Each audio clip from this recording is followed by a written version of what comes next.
What's going on, y'all? KMBest here. Let's take a look at the best decks to climb in Marvel Snap. There are 3 archetypes and 1 anti-meta list that make up what I consider the 4 best decks in the game. Those 3 archetypes are Captain Carter Combo, Victoria Foot, and of course, the techno-organic virus. However, there is also Phantom X, which is trying to counter all of those decks. Ultimately, the deck I consider to be the most reliable way to climb is this list of Mother Askani-based Captain Carter combo. It has the least hard counters and the most power output among the top 3. It is one of the hardest decks in the game to reasonably snap against, because you just actually have no idea if they're going to do the strongest thing of all time until well into the game. Really, the only time it feels safe to snap against this deck is turn 5, because at any point previous to that, they could just play a Storm on 3, a Mother Askani on 4,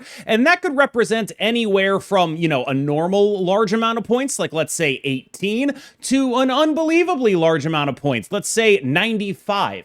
And that delta makes it very difficult to reasonably snap into this. The other thing that really makes it hard is that you don't really have a counter card that counters this the way the Gambit decks can lose to Mobius and the way the techno-organic virus decks can lose to Killmonger. There just isn't a card like that. Shadow King is a card that is close, but he doesn't have the same level of leverage in the matchup against this deck that the other 2 cards have in their respective matchups, which means that this deck is ultimately a deck that is not only impossible to snap against, it's a deck that basically has snap equity in every situation because it is simply going to be going the tallest. One of the scariest decks in Marvel Snap to play against, the closest thing to an absolute tyrant, and yet it isn't played very often because of the high level of difficulty. This is a deck that I think tricks people about what it actually is. They look at it and they see a Silver Surfer deck that they should play like a Silver Surfer deck, and it's not that.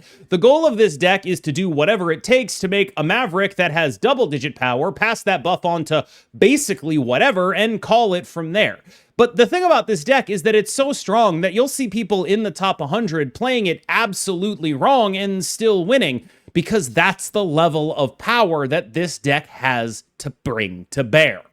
There are a million different versions of techno-organic virus. It's very difficult to sort of parse out what the best one is. To my mind, it's currently something like this, but this list is notably able to get outstatted by other versions of techno-organic virus and is also some amount of reasonably vulnerable to Killmonger. I know it doesn't look like you're incredibly vulnerable to Killmonger. We only have Hydra Bob and Martyr, but this deck doesn't have margins that win by that much. This is the kind of deck that if you lose your Martyr that has a techno-organic virus on it, that's like 9 points in that lane a lot of the time. That's a bad thing to happen. You're also a deck that's counting on debris rocks, and you're counting on the rocks that come off of Rhino. You're buffing it with Ozymandias. The Killmonger is the biggest argument against this, but typically when you're trying to get rid of your Killmonger attitude, when you don't want to be as vulnerable to Killmonger, you're like, okay, let's make the deck bigger. But the options to make the deck bigger are also weirdly vulnerable to Killmonger. Like, oh, Shadowlane's Daredevil. Wait, what am I doing here? So you end up really sacrificing power when you change this deck to make it less vulnerable to Killmonger. So I think you just kind of have to eat that matchup being bad when you play this archetype. I think that just the output of this deck is extremely powerful. It's the right way to build a deck like this. It's just playing a bunch of really strong cards. There are some other versions, like the Star brand versions, I think are pretty compelling to me. It might be the direction the deck ends up going in the future, just maybe a little bit more Star brandy, a little bit less Ozymandias-y. But right now, it's just really about stats, about output, and about the fact that you do have Mobius and you do have Shadow King to prevent things that would normally combo over the top of you from comboing over the top of you. I think this is the closest deck to a normal points and tech deck that we've had in a while in Marvel Snap, and it's a very reasonable approach to how this metagame is shaped up, because you need the Mobius to beat Gambit, you need the Shadow King to make the versions of Surfer that are doing stupid combo stuff even remotely beatable. It's just kind of what you got to do to keep up with the Joneses. There's a pretty big delta between the perception of Gambit Horseman of Death and the reality of Gambit Horseman of Death. That's not to say that he's not a good card. He's a very, very good card. He's just, I think, perceived as the main reason this deck works when it really is so much more about copying a Sasquatch or copying a V-hand. The Gambit stuff feels worse to lose to, and there's definitely something to be said for a balance change based on that, but in terms of power, I do think he's pretty clearly third. The real argument against Gambit is like, why is my tech card also a win con? And I think that's a pretty reasonable argument. This is a deck that is really only looking to copy Victoria Hand or Gambit or Sasquatch with, frankly, a very heavy preference towards Sasquatch. When you are able to copy Sasquatch in a deck like this, you're getting very large bodies for an extremely minimal investment. You can do all sorts of crazy stuff with Mother Askani, with Moon Girl, and with Quinjet, and with Wingbeat to make sure that you're playing astonishing amounts of power on the final turn of the game. And importantly, because they don't know what you're doing, it's the kind of deck that gets a lot of cope stays out of people. You'll play this deck and you'll be looking at your hand like, I'm playing 75 power on the final turn of the game. Why would anyone stay into this? And then they will stay. That is a lot of the upside of this deck, is that almost all of the power in it is hidden in hand until the final turn of the game. And on the final turn of the game, it is one of the strongest decks in the game. And that is a cube positive profile to have. The problem you run into is that the method by which you get to a deck that has that profile involves a pretty colossal amount of energy cheat to make up for the fact that you are not really playing a lot of power during the course of the game. And that is the kind of thing that makes this deck extremely, extremely vulnerable to Mobius M. Mobius. Each of these three decks have some pretty clear vulnerabilities. The Mobius is great against anything playing Mother Askani, but especially great against the versions that are extra cheating with Quinjet and Moon Girl and things of that nature. Doing things with Iron Patriot, it's gonna get value in different matchups across the board, but it's extremely good against Sasquatch Gambit.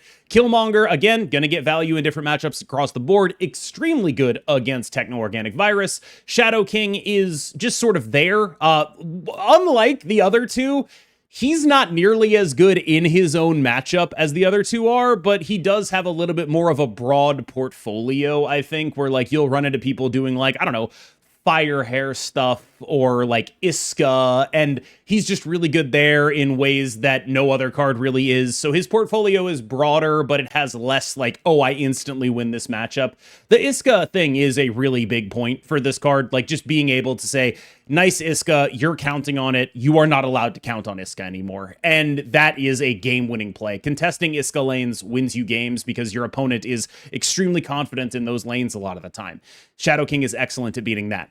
This is a Phantom X deck, and I'm talking about the tech cards first because that's the secret of the deck. This is not actually a Phantom X deck. This is a tech card deck. This is closer to being a Sarah Tech deck than it is to actually being a deck that's built around Phantom X. Phantom X is here because he can facilitate us playing these three tech cards. That's really the point of the deck, is playing these three tech cards. The Phantom X stuff is just like, all right, well, how do I get a bunch of points in the world where I'm like able to play these three tech cards? What are some positive things I can hook into with these three tech cards? How do I make some of these tech cards do work for my game plan? Killmonger does work for my game plan. Okay, that's what we're gonna do. We're gonna play Killmonger deck, and we're gonna get the other two cards in the tech card slot. That's what's happening here. This is a pretty complex deck. I did do a video on it yesterday, and even in my video, you can see me like misordering some things. It's a difficult deck to play, but largely the goal is going to be a lot of people are playing decks that are particularly vulnerable to one of these three tech cards. Your goal is to apply those tech cards to the things that they beat. That's really all that is.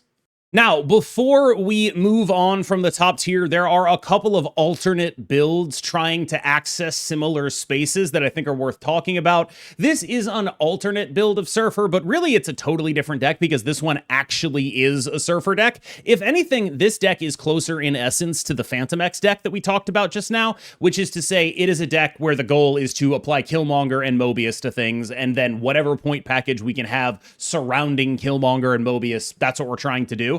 This deck really, though, is built on trying to be a Sarah Surfer deck without being an actual Sarah Surfer deck, because there's so much Mobius running around that Star-Lord ends up just being better, right? The premise here is basically Star-Lord is Sarah, except they can't Mobius our Star-Lord. The goal is to use a Star-Lord to get 3 extra energy on the final turn of the game. That will enable us to play an extra 3-drop. It's an old school style Sarah Surfer kind of deck where really all that's happening is we're trying to apply the correct tech cards to the correct matchups here. And that's kind of as simple as it gets, honestly.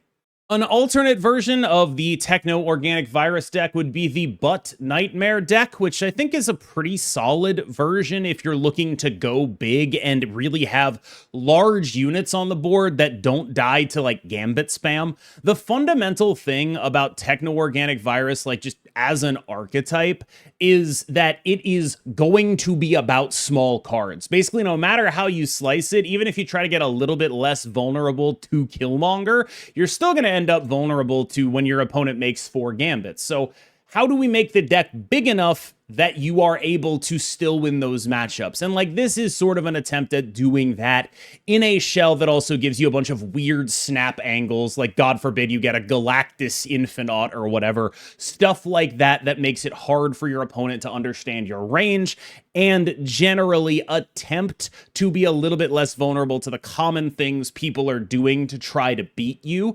The problem you'll run into is, unless they're like really only doing that, and I think this is one of the big reasons why I'm lower on Gambit than other people, is that you'll see people make like 4 Gambits, and it's like, you didn't need to do that. You should have made 2 Gambits and then copied other things. You had no reason to make 4 Gambits, and actually you making 4 Gambits meant that you had less points on the board in total. Like, that misjudgment of things, I think, is part of why I think Gambit is a little weaker than other people do, because people think that it's this incredible, amazing game-winning card, and then they'll make 4 Gambits, and then they'll lose to the fact that you played a War Machine and an Infinite. And it's like, that's not how it should go. Like, you should have played this differently, but nobody does. And until it starts happening, this is the kind of thing you'll be able to get away with. Secondary alternative build here, which I think is a really interesting kind of way to go about it. It's saying I'm going to be a little less vulnerable to Gambit, I'm going to be a little less vulnerable to Killmonger, but I'm going to be a lot more vulnerable to Mobius, right? Because one of the easiest ways to not be vulnerable to Gambits is to play really big guys that are discounted. That's a pretty straightforward thing to do, right? It's what the Gambit deck does in Mirrors, right? The Gambit Sasquatch deck in Mirrors, you go all in on Sasquatches, they go all in on Gambits, they think they're gonna win, they instantly lose, right? Like, that's how you play. This is a deck that's doing the same thing. We're going all in on Wilson Fisk, who discounts himself. We're going all in on Sasquatch, who discounts himself. On Scar, who discounts himself. Which means we kind of lose to Mobius. It's a little bit of a weird thing because the power is here. This is a reasonable deck to try if you want to be a TOV deck that is building a little bit to be a little less vulnerable to Gambit spam. You'll do that. You'll win those matchups. You will. But you are going to be a little more vulnerable to Mobius. From Sizer, we have an attempt at making the V-Hand deck less vulnerable to Mobius. You can really see where this metagame is going, right? Like, it's like, okay, how do I maintain as much of my game plan as possible while not getting shut down by Killmonger, Mobius, Shadow King, right? Like, that's the whole metagame, is like, how do we deal with this stuff? And are there actual good ways to deal with this stuff? And what are the best point packages to play if you're going to be trying to counter this stuff? The metagame is functionally decks that lose to one of those 3 tech cards, but beat kind of everything else, and then decks that are trying to play all 3 of those tech cards. That's where we're at. That's what the top tier is. That's what this is doing in this metagame. And I think this is, here we have an attempt at being less vulnerable to Mobius. All right, the things that we're doing with Sasquatch, that's great. But when we do this, when we make this play, we end up more vulnerable to Gambit again. It's just this sort of endless cycle of trying to read exactly where we are in terms of what your opponents are going to play and play the deck that is the least disadvantaged into the thing they're doing. Okay, so now we can actually talk about where the metagame opens up, which is basically there is a roughly infinite tier 2 in this metagame.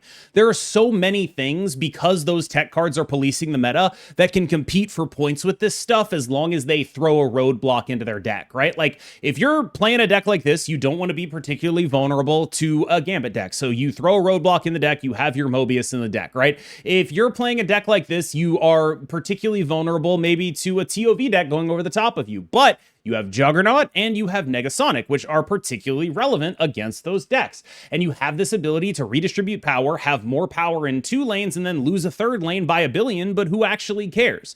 This is a deck that is built for the moment. Like, it's trying to do some very specific things and match up against some very specific things, throw roadblocks in the way of the things that are definitely going to beat it by comboing off, and generally just try to play a relatively fair game of Marvel Snap, which we haven't been able to do in several months. An alternate build that is trying to infuse some unfairness into the Batroc package would be playing like this, which I think is a very solid way. Again, if you're trying to like dodge these turn 6 combo decks, Professor X has a ton of equity against multiple of these matchups. The real thing that drives the Professor X build down, though, is it is not particularly good at beating Techno-Organic Virus, because that deck gets on the board so aggressively and is able to back buff itself so reasonably that Profex ends up feeling like he has taken away a card slot that would otherwise be particularly helpful here. What I do like is that Profex can protect you from like Killmongers and Gambits and things like that, and both the Gambit spam Sasquatch decks and the Surfer decks that are actually secretly Captain Carter Maverick decks. Those are decks that Professor X is really good against, but the TOV stuff is pretty common, and he is pretty bad there. Zombie Galacti's a little bit weird because it's trying to do like a Hela thing where it's like, I just have more points than you. And one thing I've noticed is like, that's not actually consistently true. When I'm playing like a TOV deck over 7 turns, usually I'm actually able to like, you know, let's say their Zombie Galacti is like 14. Yeah? You kind of actually need a lot of things to go right for that to work, right? Because you'll have like, you know, 3 in one lane, 2 in another, 1 in another, and it's like, wait, I can beat that. I can actually beat that. That's a thing I can beat. And it's kind of interesting that it's like you are in a situation where Zombie Galacti is supposed to be like, oh, I'm going over the top of all this stuff. I don't know that it beats TOV. I'm fairly certain it doesn't beat the Surfer decks. Like, that's just like one of those things where it's like, I just don't think you do that at all. You are a deafening chord gamer in that situation. You need to hit that deafening chord on that Carter or that Maverick or whatever. And if you don't, you're actually in like some serious trouble. They will just outpoint you.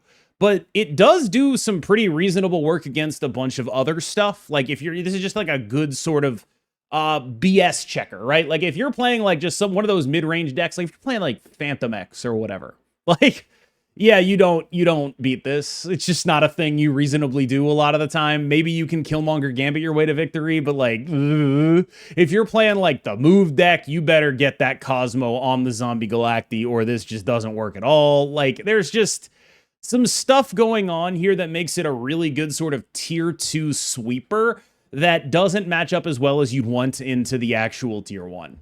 2099 has been sort of forced out of the metagame by the large outputs of the tier 1 decks. You don't beat a bunch of Sasquatches, and if you put Mobius in this deck, I mean, like, that's fine. You only get to play it on turn 3, though, which is really bad because you end up sacrificing massive output if you ever draw it late, because it's still correct to draw it late, but are you seriously going to play it instead of an Iska or a 2099 on turn 4? And that's a really hard question, and I don't actually know the answer, and I think the answer is yes, you have to, and that's the worst thing in the world. And if you do that, are you even going to win anyway against anything that is doing anything reasonable? And the answer is probably no. And it's like, okay, well, then what's the point of doing this, right? And that is largely the problem, right? Like, you are a deck that you can do some stuff. There's some reasonable outputs in here that are not terrible, but the decks that are able to combo, if they're Sasquatching you, you're dead. You have absolutely nothing. When someone plays Mother Askani Grandmaster on you, I don't think you can stay. I just don't think you're allowed to do that in any situation. There's just too much going on that you could get completely obliterated by. And that is largely the thing that Doom 2099 has going for it and going against it in any metagame. It's extremely face up. Everyone knows your output, and they have a lot more control over what their cards are going to be on the final turn of the game. Sandman's fighting a good fight. Like, he's an important piece here because he just makes them have to play at least a little bit fair. but it's difficult. It's an uphill battle against a lot of these decks. I particularly enjoy the man thing in these Aurora lists because it's kind of what can let you do reasonable stuff into what is otherwise a pretty impossible matchup to win, the Surfer stuff.